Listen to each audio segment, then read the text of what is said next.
Hello বন্ধুরা, good evening friends. এই video ক্লিপসটা হচ্ছে গোস্বামী ঘাটের কাছে, প্রবর্তক আশ্রমের কাছে এই ছোট্ট একটা পার্ক, যেটা আমি শ্যুট করেছি আমার ছেলেকে টিউশন থেকে বাড়ি ফেরত নিয়ে আসার সময়। তো রোজই ভাবি এই পার্কটার ভেতরে যাব, দেখব। এত সুন্দর জায়গাটা আমাদের সরকার বাচ্চাদের জন্য বানিয়েছে। তো রোজই ভাবি যাব করে আজকে চলেই গেলাম। দেখছি ভেতরটা কি সুন্দর, সামনেটাতে একটা ফোয়ারা, কত আলো জ্বলছে, বাচ্চারা ভেতরে খেলা করছে, কিছু গাছপালাও আছে, গঙ্গার ধার।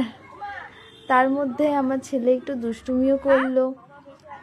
ভেতরটা বেশ ভালো লাগলো দেখতে। তো এরকম ছোট ছোট পার্ক আমাদের আশপাশে অনেকই আছে, যেখানে বাচ্চারা যায়, খেলা করে। নেচারের সঙ্গে যুক্ত হতে কার না ভালো লাগে বলুন। এই বেশ ঘুরে এলাম, কি সুন্দর না জায়গাটা। তবে আর একটা কথা, এর পাশে কিন্তু দারুণ একটা ইতিহাসের সঙ্গে যুক্ত একটা দারুণ জায়গা আছে। এটা হচ্ছে প্রবর্তক আশ্রম।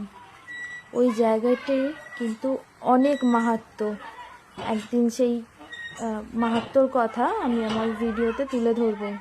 প্রবর্তক আশ্রম আর তার যা কিছু ইতিহাস, যা কিছু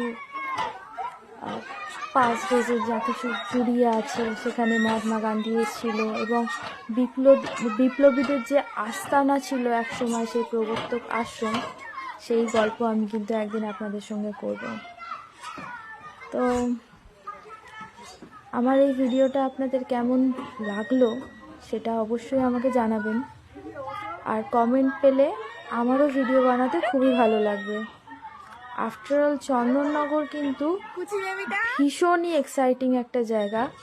আনাচে কানাচে অনেক ইতিহাস লুকিয়ে আছে, অনেক কিছু দেখার জিনিস আছে যা আমরা জানি না, যা আমরা ইনফ্যাক্ট জানতে চাইও না, তাই জন্য হয়তো জানতে পারি না।